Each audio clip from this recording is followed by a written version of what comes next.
केंद्रीय पर्यावरण मंत्री अनिल माधव दवे का 60 वर्ष की उम्र में आज सुबह दिल का दौरा पड़ने से निधन हो गया। उन्होंने पर्यावरण को बचाने के लिए कई किताबें भी लिखी हैं। उन्होंने जुलाई 2016 में पदभार संभाला था। प्रधानमंत्री नरेंद्र मोदी ने गहरा शोक जताते हुए लिखा कि मैं कल देर रात शाम तक उनके साथ था। उनका निधन एक निजी क्षति है। केंद्रीय पर्यावरण मंत्री अनिल माधव दवे के निधन के बाद उनके सम्मान में गुरुवार को सभी राज्यों और केंद्र शासित प्रदेशों की राजधानी की सरकारी इमारतों पर लगे राष्ट्रीय ध्वज को आधा झुकाया जाएगा। वहीं दवे के गृह राज्य मध्य प्रदेश के मुख्यमंत्री शिवराज सिंह चौहान ने 2 दिवसीय राजकीय शोक की घोषणा की है। जाने मानी थिएटर अदाकारा और टीवी फिल्म अभिनेत्री रीमा लागू का आज सुबह दिल का दौरा पड़ने से निधन हो गया। वो 59 साल की थी और कुछ समय से बीमार थी। उनके परिवार ने बताया कि उन्होंने मुंबई की कोकिलाबाई धीरूभाई अंबानी अस्पताल में अंतिम सांसें ली। कोलकाता नाइट राइडर्स ने बुधवार को बारिश से बाधित एलिमिनेटर मैच में डिफेंडिंग चैंपियन सनराइजर हैदराबाद को 7 विकेट डकवर्थ लुईस नियम के अनुसार से हराकर आईपीएल 2017 से बाहर कर दिया। हैदराबाद ने 128 रन 7 विकेट पर खोकर बनाए थे। इसके बाद केकेआर ने बारिश के बाद मिले 6 ओवर में 48 रन के लक्ष्य को 5.2 ओवरों में हासिल कर लिया। देश में जानवरों और पक्षियों के संरक्षण के क्षेत्र में काम करने के लिए बुधवार को 2 भारतीय कार्यकर्ताओं संजय गुब्बी और पूर्णिमा बर्मन को ग्रीन ऑस्कर पुरस्कार से सम्मानित किया गया। इसके तहत प्रत्येक विजेता को पुरस्कार राशि के तौर पर 1 साल में करीब 29 लाख रुपए की रकम मिलेगी। इस पुरस्कार को विटली अवार्ड्स भी कहा जाता है। गायक अदनान सामी ने कहा कि वह सोशल मीडिया पर पाकिस्तानी यूजर्स द्वारा इसलिए ट्रोल किए जाते हैं क्योंकि वह अपनी नागरिकता बदलकर भारतीय बन गए हैं। उन्होंने कहा कि उन पर कुछ इस तरह की टिप्पणी की जाती हैं, अगर तुम भारतीय बन गए हो तो अपना धर्म भी बदल लो और स्वामी या ऐसा कुछ बन जाओ। अभिनेता व गायक दिलजीत दोसांझ ने अमेरिकी अभिनेत्री किम करदाशियां से इंस्टाग्राम पर उनकी लाइव चैट में उनकी बहन काइली जेनर के बारे में पूछते हुए लिखा, काइली कहाँ है।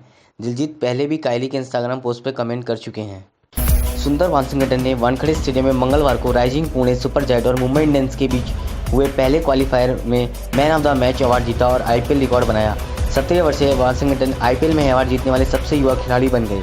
उन्होंने इस मैच में 4 ओवर में 16 रन देकर 3 विकेट अपने नाम किए। पंजाब के मुख्यमंत्री अमरिंदर सिंह ने कहा कि 2 साल पहले कांग्रेस से मतभेदों के चलते हुए नई पार्टी बनाना चाहते थे। बीजेपी में शामिल होने के बारे में उन्होंने कभी नहीं सोचा था। उन्होंने कहा कि बीजेपी में शामिल होने का सोचने वाली खबरें बकवास हैं। एनसीपी प्रवक्ता नवाब मलिक ने बताया कि पिछले महीने हुई मुलाकात में पार्टी अध्यक्ष शरद पवार को सोनिया गांधी ने विपक्ष की ओर से राष्ट्रपति पद का उम्मीदवार बनने का ऑफर दिया था, लेकिन पवार ने मना कर दिया। मलिक ने कहा कि पवार साफ कर चुके हैं कि वे राष्ट्रपति चुनाव लड़ने में रुचि नहीं रखते। केंद्रीय मंत्री वीके सिंह ने आज तक से कहा कि अलगाववादी संगठन हुर्रियत कॉन्फ्रेंस पर बैन लगना चाहिए। उन्होंने कहा कि पैसे लेकर स्कूलों को जलाना आतंकवाद है और इस तरह आतंकवाद फैलाने वालों के खिलाफ कार्रवाई होगी। सिंह ने कहा कि हुर्रियत नेता नईम खान आईएसआई का पिट्ठू है और कश्मीर के लोग हुर्रियत की असलियत जानते हैं। बोफोर्स तोपों को सेना में शामिल करने के करीब 3 दशक के बाद पहली बार भारतीय सेना में आधुनिक तोपें शामिल होने वाली हैं। अमेरिका से पिछले साल हुए 145 M717 अल्ट्रा लाइट हॉविजर तोपों के सौदे के बाद 2 तोपों का परीक्षण गुरुवार को पोखरण राजस्थान में होगा।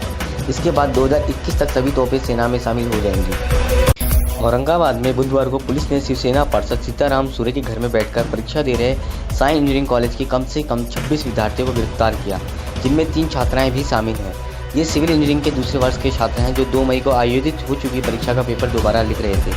छात्रों ने एक पेपर में 5 से 10 हज़ार रुपये दिए थे। प्रधानमंत्री नरेंद्र मोदी 29 मई से 5 दिनों की जर्मनी, स्पेन और रूस की 3 देशों की यात्रा पर जा रहे हैं। पीएम मोदी इस दौरान जर्मनी और स्पेन की द्विपक्षीय यात्रा करेंगे, जबकि रूस में वह Saint Petersburg International Economic Forum की बैठक में हिस्सा लेंगे। इस बैठक में दुनिया भर के लाखों कारोबारी शामिल होंगे। रॉयल चैलेंजर्स बेंगलोर के कप्तान विराट कोहली ने अपनी टीम के साथी क्रिस गेल के फाउंडेशन को अपने पसंदीदा बल्लों में से एक बल्ला दान किया। यह बल्ला 6 जून को लंदन में द क्रिस गेल डिनर में नीलाम होगा। इस बल्ले पर कोहली ने लिखा, यह मेरा पसंदीदा है और इससे खेलने में मुझे बहुत मजा आता था। रेल मंत्री सुरेश प्रभु द्वारा बुधवार को जारी क्वालिटी काउंसिल ऑफ इंडिया के सर्वेक्षण के मुताबिक देश के 75वें स्तंभ रेलवे स्टेशनों में विशाखापट्टनम सबसे साफ सुथरा रेलवे स्टेशन, जबकि दरभंगा सबसे गंदा रेलवे स्टेशन है। नई दिल्ली स्टेशन को इस सूची में 39वां प्रधानमंत्री नरेंद्र मोदी के संसदीय क्षेत्र वाराणसी को 14 स्थान मिला है। 18 मई 1974 को भारत ने अपने पहले परमाणु बम का परीक्षण किया था और परमाणु शक्ति संपन्न देश बन गया था। भारत ने इसे एक शांतिपूर्ण परीक्षण बताया और इसका नाम स्माइलिंग बुद्धा दिया था।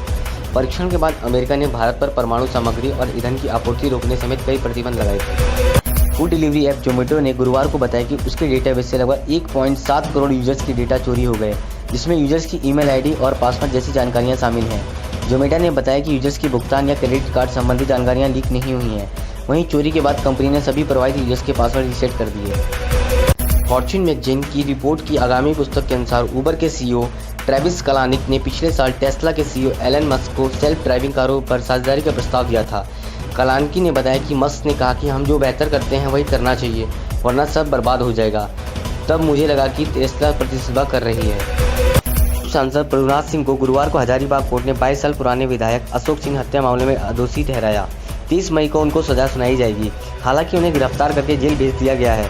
प्रभुनाथ सिवान की महाराजगंज लोकसभा सीट से जेडीयू के सांसद रहे हैं। बाद में वे आरजेडी से भी सांसद बने थे।